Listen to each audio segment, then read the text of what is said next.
All right. Good morning, ladies and gentlemen. Thank you all for being here for our conference, The Future of Capitalism, Neo-Feudalism, ?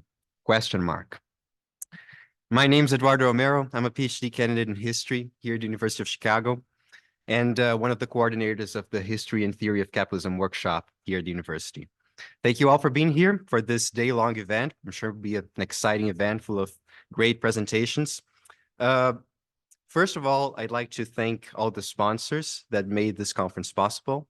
We have 3 departments sponsoring us: the History, the Sociology, and the Germanic Studies departments, the Franke Institute for the Humanities, the Chicago Center for Contemporary Theory, 3CT, the Program in Law, Letters, and Society, the Parisia Program for Public Discourse, and the Practical Philosophy Workshop. Before we have our first panel, we, the organizers, would like to share a few thoughts on the topic of the conference and why we think it's so important. The idea to organize this conference arose out of discussions we've been having at the History and Theory of Capitalism workshop here at the university for the past few years. Some of you may know we opened our academic year with a debate on the concept of capitalism. It was a panel with a few scholars. So the various definitions of capitalism, the various ways to examine capitalism, all those things have been that have interested us for quite a long time. And of course, capitalism is a very broad concept. And, you know, the commercial capitalism of the early modern period is very different from 19th century industrial capitalism, which is in turn very different from the kind of capitalism we observe today. Yet we continue to join them through the term capitalism.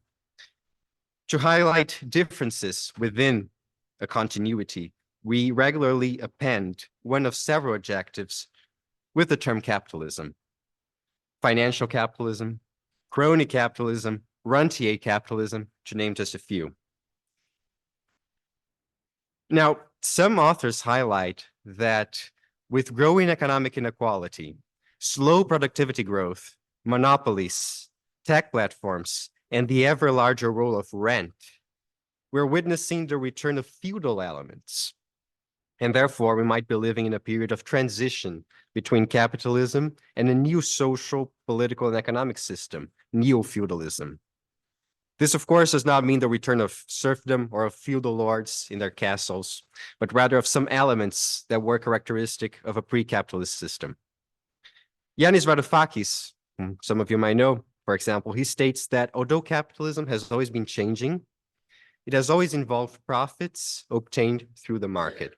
Those are the 2 pillars of capitalism, he says: profits and markets. According to him, however, things have changed radically in recent years, especially after 2008. Profits are no longer the engine of the economy, he says. They've been replaced by central bank money and rent.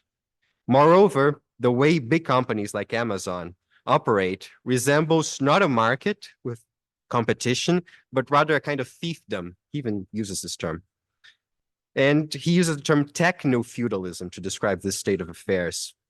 So those 2 pillars of capitalism, profits and markets, for him are no longer driving the economy. And therefore, he says, capitalism is done. Some authors go even further. Jody Dean, for instance, argues that the analogies between our present world and the feudal world extend beyond the strictly economic realm. She sees a parallel, for example, between the political decentralization of the feudal era, when feudal lords established the law in their respective jurisdictions, and the way corporations have captured political power today.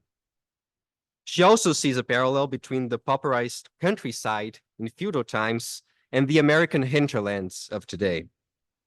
Now, this is the neo-feudalism camp, so to speak. On the other hand, several scholars believe that all this talk of neo-feudalism only makes things much more complicated than they should be. They think that these elements, sometimes described as neo-feudal, should be seen as pure capitalism. That's capitalism, pure and simple. This in turn leads to an obvious question, a node question. How do we define capitalism? There's no easy answer to this. A more specific and maybe more productive way of tackling the issue might be to ask, is capitalism compatible with the degree of rent-seeking we see in the modern economy? And here we come to a key concept in this whole debate: rent. And it's worth delving deeper into this because this might be one of the more interesting aspects of this whole debate.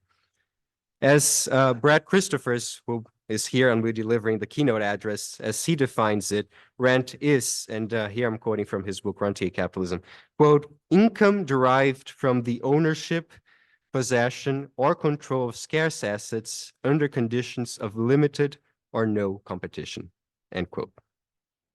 If we use this definition, we see rent everywhere in the modern economy, in platforms like Facebook and Google, in natural resource extraction, in finance, in property rights, and of course, in land. Christophers himself has a taxonomy that includes no fewer than 7 types of rent, and he therefore describes our modern economy as one dominated by rentier capitalism.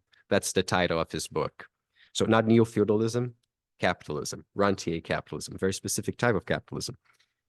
It's a big debate because some of the authors in the neo-feudalism camp would argue that such a level of rent extraction and monopolization mean we're no longer in capitalism.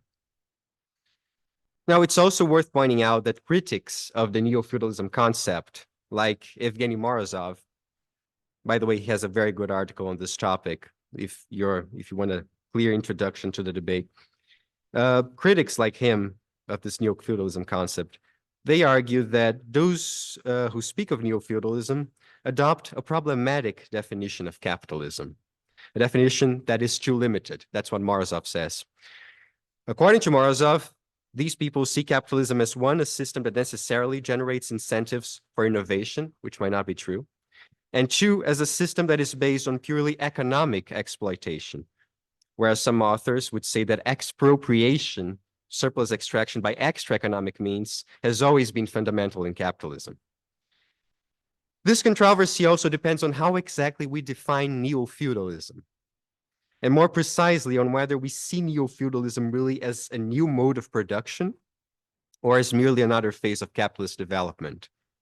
This latter view, by the way, is, I think, Michael Hudson's view, and he'll be talking in the political economy panel that we'll have in the afternoon. This whole discussion, in turn, leads to a series of questions. Are those elements that some describe as neo-feudal a perversion of capitalism? In other words, is capitalism being corrupted by non-capitalist forces? Or, on the contrary, are those neo-feudal traits an inevitable consequence of the development of unfettered capitalism? Or maybe even another way of seeing things, are they remnants of an old mode of production that have never completely gone away and are now coming to the surface again? One could debate all those issues endlessly.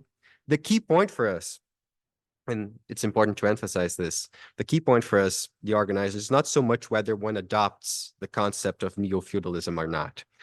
It's a provocative concept. The key point is that this concept makes us reflect about some of the key transformations of the global economy in the past few decades. Therefore, we have not organized the conference with the goal of embracing the concept of neo-feudalism.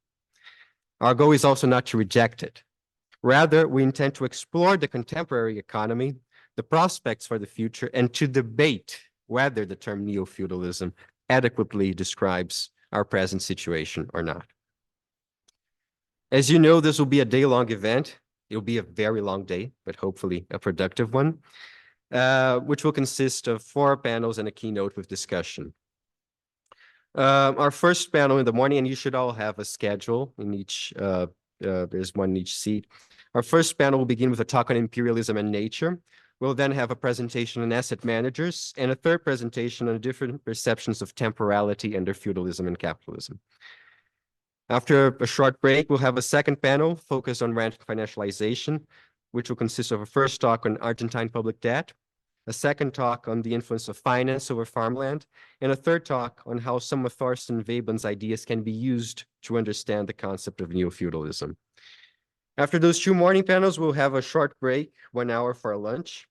Lunch will be provided right outside. You are, of course, welcome to have lunch wherever you like, but there will be lunch just outside. We'll reconvene at 1:30 for our first afternoon panel with scholars from the humanities. The panel will begin with a talk on the monopolistic character of the higher education system. The second talk will examine the concepts of feudalism and neo-feudalism from the perspective of literary studies. And the third talk will examine parallels between life in finance capitalism and aristocratic courtly life. Our second afternoon panel will engage more directly with political economy. We'll have a first talk on current economic prospects and the adequacy of the concept of neo-feudalism, and a second talk focusing on rentiers in Western economic history in both feudalism and capitalism. Finally, at 5 p.m., we'll have the keynote address followed by a discussion. Quick note for Zoom participants. If you're following us via Zoom, please feel free to send us your questions. One of the organizers, Nico, will be collecting those questions for our Q&A sessions after each panel.